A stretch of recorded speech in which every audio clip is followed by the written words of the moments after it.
Waterford Wesleyan Church Online. My name is Pastor Matt. I'm the assistant pastor here at Waterford Wesleyan Church. And before we get into today's message, I just have two quick announcements. The first is this. We're doing an online discussion, book club, book study, whatever you want to call it, on the Screwtape Letters, the C.S. Lewis classic work. You might know C.S. Lewis from the Chronicles of Narnia. They made a couple movies about it, but this is C.S. Lewis writing something a little more different, a little more spiritual, a little more godlike, a little more Christ-like, a little more biblical. And it's the Screwtape Letters. Now, if you've never read this before, get ready, because it's going to make you think, it's going to make you feel, it's going to make you question yourself, and that's the whole point. So, if you want to join this book study, book club, text the word SUMMER to 518-223-8662, and this will be starting on June 18th. That's a Monday. We're going to be releasing 5 questions online every week, and you have the opportunity at your own pace to answer those questions and to be in discussion with fellow believers about this awesome book by C.S. Lewis. So, again, Summers with Screwtape. Text the word SUMMER to 518-223-8662 to be able to join that. I also just want to draw your attention to our tithes and offerings page on our website. If you've been online with us for a long time now, and maybe you're just asking yourself, okay, how can I get more involved in the Waterford community? Well, this is how. If you want to be able to donate and give to the mission here in Waterford, what you can do is you can go to waterfordwc.com. Go to the top where it says Tithes and Offerings, click on that, and you can make a one-time, a monthly, a weekly, bi-weekly, bi-monthly, whatever you want to do, offering. You can make special offerings every week to maybe we're doing something with Alpha Pregnancy Center, maybe we're doing something and putting money towards the park, whatever it may be. You have that option to be able to give in that capacity. Again, that's waterfordwc.com, and make sure that you click on the Tithes and Offerings box on the top right of the homepage. So, with all that out of the way, here is Pastor Paul. I was having a conversation with a friend of mine not that long ago, and the conversation we were going back and forth about the state of our culture and just, how things are going and the way the world works. And in that, my buddy said to me, it takes a lot of courage to be a Christian in our world today and in our culture today. And I nodded in agreement. I'm like, no doubt about that. And then the conversation ended and we went about our ways. And as I was leaving that and driving home, I kept thinking, something about that I'm not settled with. My response, when I agreed that it takes a lot of courage to be a Christian in our world today, something about that didn't settle right with me. And so I kept thinking it and turning it over and over in my mind. And then it hit me. This was my issue. I thought if I said that to somebody living in China as a follower of Jesus, they would laugh at me. Right? If I said, hey, in America, it's really tough to be a follower of Jesus, and somebody in North Korea or China, they would just simply laugh. And I would go, right, okay, you're right. It's definitely not as serious as what they face in their culture and in their world. But the reality is in that way, courage is, I guess, relative in that sense. And I realized that maybe I throw that word courage around too easily and too casually, kind of like the way we do with the word love, where we say things like, I love, and we really mean I like, or have a deep affection for. We don't really mean love. We kind of use it carelessly. And I'll speak for myself.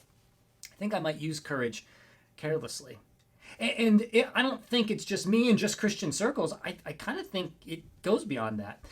I've often heard people say things like this about movie stars or actors or famous people, and they'll say something or they'll post something like, wow, that was courageous. And I think to myself, was it? What was courageous about that? And so I keep going back and forth, and I thought, man, what is courage? This is where I kind of get stuck. What is really courage? And I realize my struggle is this. My image of courage, when I think about the big picture, kind of looks like this. There you have it, 9/11. Many of us lived through that. And we see the first responders running to the trial, to the disaster, to the catastrophe. That's courage. Or how about this one? Tiananmen Square, standing in front of a tank of representing a government that doesn't have a high regard for humanity. That's courage.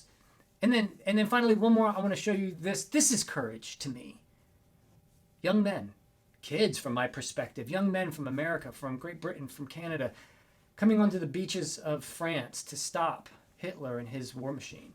That's courage. That just kind of, that sits heavy with me. And in that same vein, in trying to understand what courage is, I came across this quote from FDR, and he said it this way. Courage is not the absence of fear, but rather the assessment that something else is more important than fear.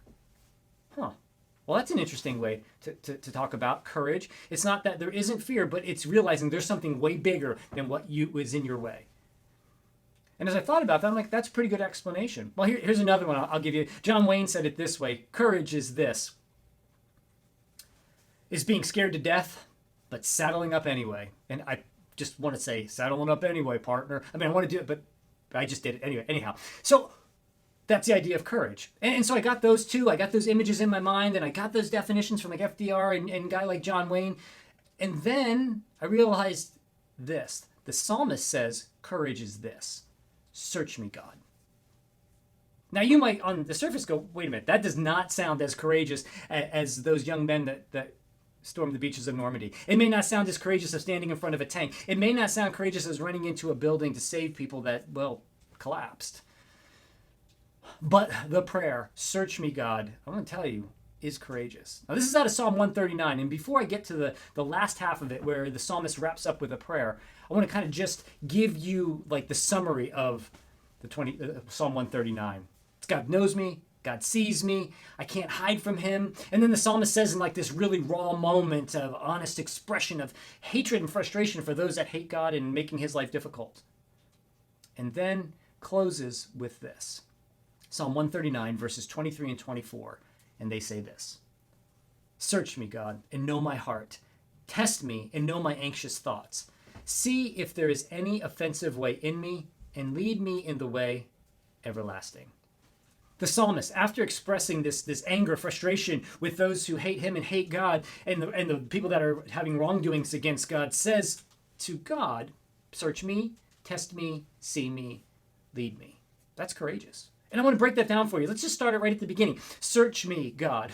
That's kind of a big deal. To ask God to search you, that's pretty gutsy, if you ask me. And the reason is this: you're saying you're willing to invite God to search your heart and your mind. The reason that is courageous is because there are things in your heart and your mind that are ungodly. And laying that bare before a holy God can be a tad bit intimidating, because if you give him room to search, he's going to find. And that is courage. I think about it this way. When I was a teenager and I was doing a lot of things I did not want my parents to know, the last thing I would do coming home from school one day is saying, hey, Mom, Dad, search my room. Because there were things in my room that I would not want them to find. And that's very much what I'm asking God to do in my own life. And so is the psalmist. Search me, God. And why that's scary and why that takes courage is because you and I know, just like my parents would find something, God's going to find something in your heart, in your mind, and in my heart and in my mind. The things that he's going to find may not be some paraphernalia that I don't want my parents to know about.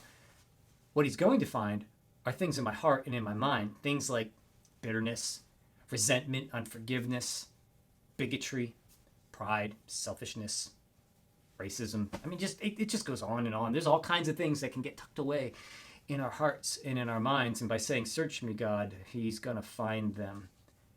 That takes courage. But too often, when there's that conflict maybe with somebody, like the psalmist had that issue, like slay the wicked, he says, and then follows that with search me, God. For me, and I'll just speak for myself, you can agree or disagree, but oftentimes what I do is I'll take the cowardly way. And I'll say, God, search them. Not me. I mean, let's not deal with me. I know what's going on inside of me. I don't really want to look at that. But you need to search them because they're a mess. That's cowardly. Courage is, especially in a conflict or anything like that, where you're disagreeing or not seeing eye to eye, and those people may be an offense to God and to you, and to say, search me, not them. It's gutsy to ask God to search your heart. And so, do you have that kind of courage to say, God, search me, especially in those kind of scenarios? The psalmist did. But he wasn't even done there. He continues. God, search me. Test me. There in verse 23. Test me and know my anxious thoughts. To test. To test what? My motives and my character. That's ultimately what I'm asking God to do. Hey, search me and then pull those things out and let's have a closer look at them and test them. And it comes down to what are my motives and what is my character. See, that's courageous. To pray that way. It's courageous to say, God, test what might be lurking in the shadows of my heart and of my mind. And what that then does is it reveals not just to God, he already knows, but to me who I really am. Not what I present, not what I want people to see. And as a culture, we're really adept at that, of putting on a veneer and letting people see this, but that's not really what's going on behind the scenes. And it's getting to the heart of it, your character, your motives. And again, as a culture, we're really good at being concerned what people think about us. I've said this many times before, and I'm going to say it one more time. Oftentimes, we're far more concerned of what people will say we are than what we actually are. In other words, we're more fearful of being labeled something than actually being that in our hearts. And God sifts through all of that when we pray this way. It's search me and test me. And test me is getting to your motives and getting to your character. You can see why this is such a gutsy prayer and not so easy to do. This approach to test you and test me and to pray that way flies in the face of our culture, and it cuts right through the smoke screen that you may put up, I may put up, people around us may put up. Testing is saying, God, test me and test my motives. Do you have that kind of courage? It's a tough one, I'll tell you that. But that courageous prayer, it's not over yet. As we kind of look at verse 24, it's not just search me and test me, but the psalmist takes us even a step further and says this: see if there is any offensive way in me. Now let's think about that for a second. We're talking about God here, and God's saying, I'm going to take what I found, I'm going to pull it out, we're going to test it, and now I'm going to examine it next to a holy God. Ugh, things really fall apart there. Because what I would much prefer to do is say, well, at least, hey, I'm not as bad as so-and-so. Like, look how bad they are. Look how awful this person is. At least I'm not that bad. That's not where we're at when we're talking about see if there's an offensive way in me, comparing that to God. A literal translation is asking God this: is there anything hurtful in me? Meaning, is there anything in me that hurts your heart? Well, that's a different way of looking at it. That eliminates all the other people that I may want to put blame on, and it's now me and God and His holiness and that hurtful way in me. Asking a perfect, loving God, that takes guts. And it's not so much that the fear part that may come up against you where you find you're fearful to do so. It's not so much that you're fearful, well, if God's going to strike you, but it's oftentimes a fear of facing who you really are, what your real motives are, and your character. So in other words, God, do you see anything that lurks in my heart that's an offense to you? And so most of the time, I already know that answer. That's why it's gutsy to be that real and open with God, to face His holiness that way. Do you have that kind of courage to pray, God, search me, test me, see me? And the psalmist still isn't done. Finally, once we've given that all over to God, we're kind of open and we've given Him access to everything in our lives that needs to change. He's not done yet. We then are in a position to follow Him more deeply. And that's why He says in verse 24, lead me. I want you to notice He doesn't start the prayer that way with God, lead me, and then all these other things, search, test, and see me. He begins search, test, and see, and ends with lead me. Why? Because once we get that clear with God and He pulls that stuff out, we get to our character, our motives, see who we are, we compare ourselves in the light of holiness, He brings us along. Now we are in a position where we are willing to be led. That's why the psalmist ends with lead me. So, this forces one more question. I realize this has been pretty heavy already. But one more question that's assumed but not asked, and that's this: do you want to be led? Do you want to be led by Jesus? Do you want Him to have access to all of your life? Do you want to follow Jesus with all that you are? Because if you do, you begin with search me, test me, see me, and then it's lead me. And so that's really the question we're going to start with. Do you want to be led by Christ? And if your answer is yes, then start here. Search me. And I'll tell you, that's pretty courageous. And it's realizing, it's coming to that same assumption or that same conclusion that FDR did, was something else is more important than the fear. And that something else that's more important is coming to the conclusion that following Jesus with all of your life is far more important than anything else. So, the challenge today, the courageous prayer, is God, search me, test me, see me, and then I'm ready for you to lead me.